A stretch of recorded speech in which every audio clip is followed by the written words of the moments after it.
Alright, so welcome to the first episode of Nerd Assist, and today we're going to be talking about completing the square.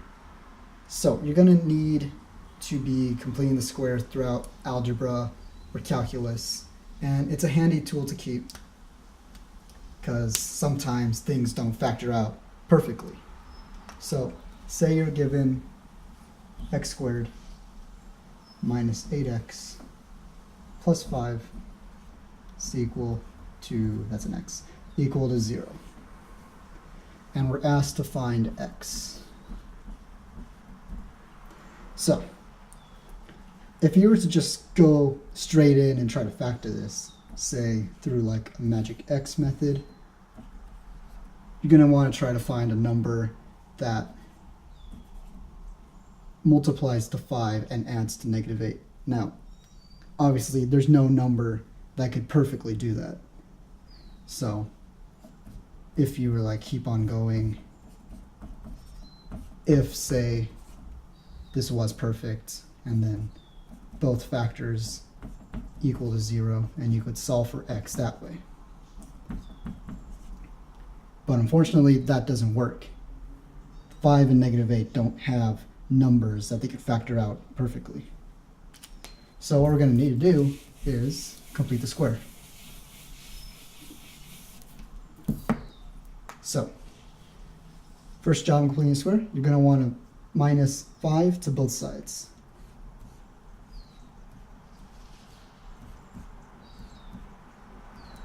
And actually, hang on, we're going to want to give ourselves some space here.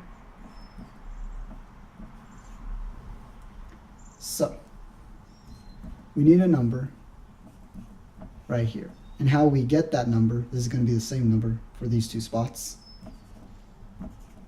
We're going to take this term right here in the middle,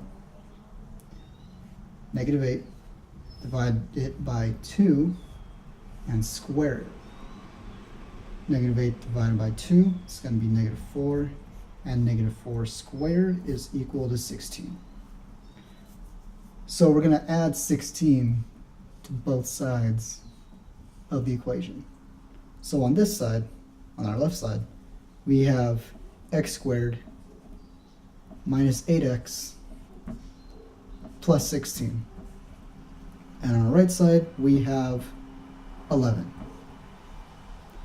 So if you notice, right here, this is going to factor evenly. Before, we didn't have something that could factor evenly. This trinomial right here. This does now. So, just like as we were doing before with the magic x, we need a number that could multiply, two numbers that multiply to 16 and add up to negative 8. And that is negative 4. So, factored, it's going to be x minus 4 squared is equal to 11. Now, we could actually solve for x. If we were to just factor right here, we wouldn't be able to do that because 5 and negative 8 don't factor evenly. But since we completed the square, now we can. So, square root both sides. Square root and the square cancel. So x minus 4 is equal to plus or minus square root of 11. So x is going to equal 4 plus or minus the square root of 11. That's our answer. Okay, so now let's try a different problem where you're going to need to complete the square under different circumstances.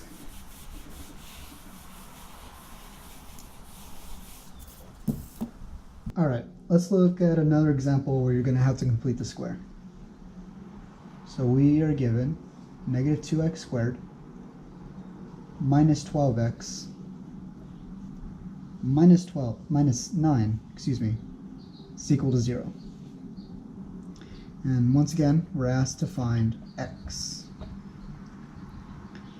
Okay, so if you're thinking about just starting off completing the square, negative 12 divided by 2 squared, that's wrong. Don't do that.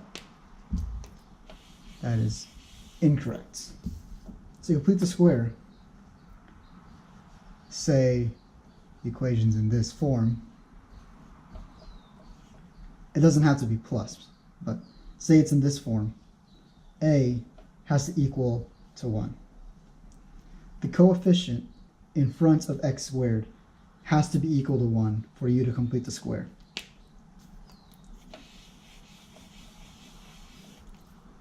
So to do that, in this case, we're going to have to divide each term by -2.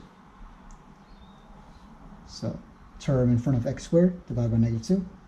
Term in front of x, or coefficient in front of x divided by -2. -9, -2, and 0 divided by -2. So that way we could get a 1 in front of x squared. -12 divided by -2 is a positive 6x. This is going to be a positive 9/2. And 0 divided by anything is still 0. So just like we did before, we're going to want to move this term to the other side. X squared plus xx, let's give ourselves some space, is equal to -9/2 plus a number. And it's going to be equal to this number.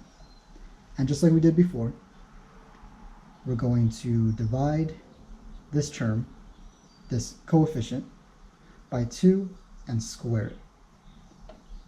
6 divided by 2 is 3. 3 squared is 9. So 9 right here. And I'm going to write it as 9/1 on this side. I'm doing that because we're going to be adding 9 with a fraction. It's just a good habit to get into. So we have x squared plus xx plus 9 is equal to this sum. Now this -9/2 plus 9 is going to equal 18. Nope, that is not right. I am sorry. It's going to equal 9/2. And if you're wondering how I did that, to add two fractions, you want to make sure that their denominator is the same.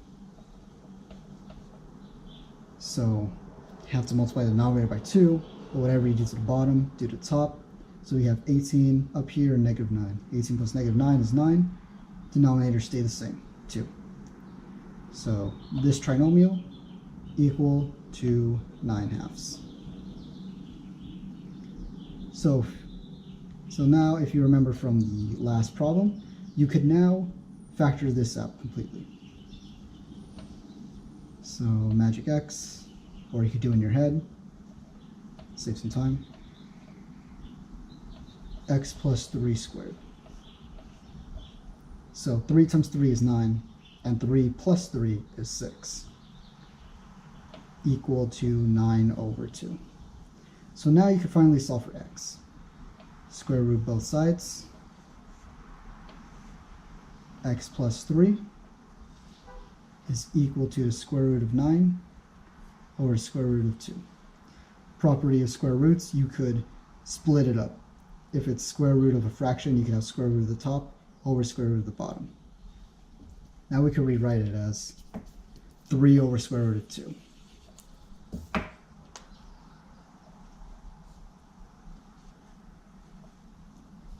Okay, so now I'm going to subtract 3 to both sides. I think I should give myself more space up here.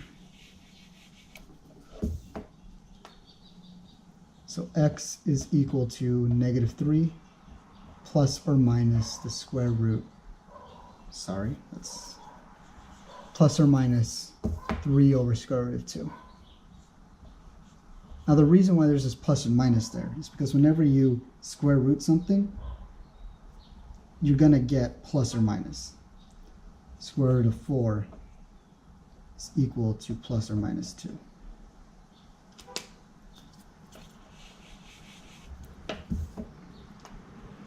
Now you can leave it like this, or you could rationalize the denominator. So rationalizing means you don't have a square root on the bottom. So you're going to want to multiply it by square root of 2 over square root of 2. So that leaves you with x is equal to negative 3 plus or minus 3 square root of 2, and square root of 2 multiplied with square root of 2 is 2. And that's your answer.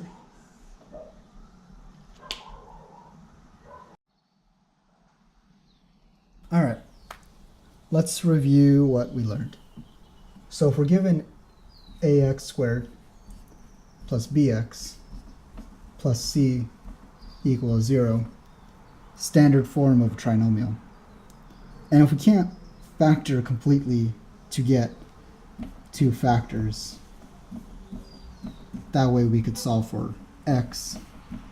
Say we can't do that with like magic x or any other way to factor. You're going to want to complete the square. So first step is you want to make sure a is equal to 1.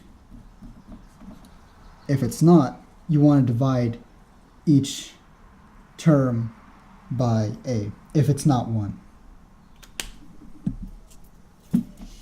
All right, if it is 1, then great, you don't need to do that step. You got to get b. That is not a b, that is a c. Get b divided by 2 squared. And actually before that, if you remembered, we kind of subtracted c into the other side.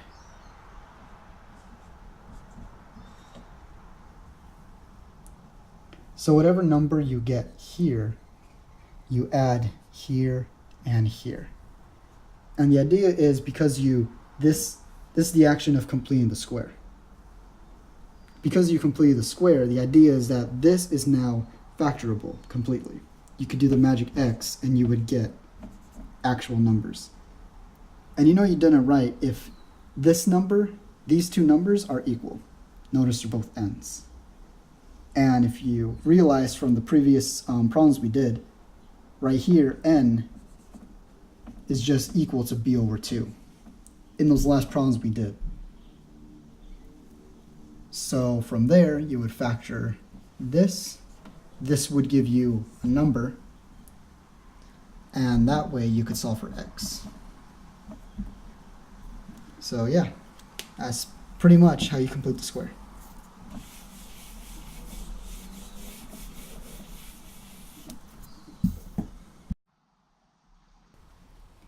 Okay, one more thing.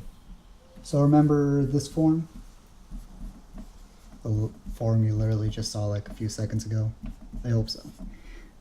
So, it is possible that c is equal to 0. There's no number there. So you could have like a number here in front of x squared and a number here in front of x. It is possible you could be given that and asked to solve for x. C would just be 0. So you would just continue on trying to complete the square.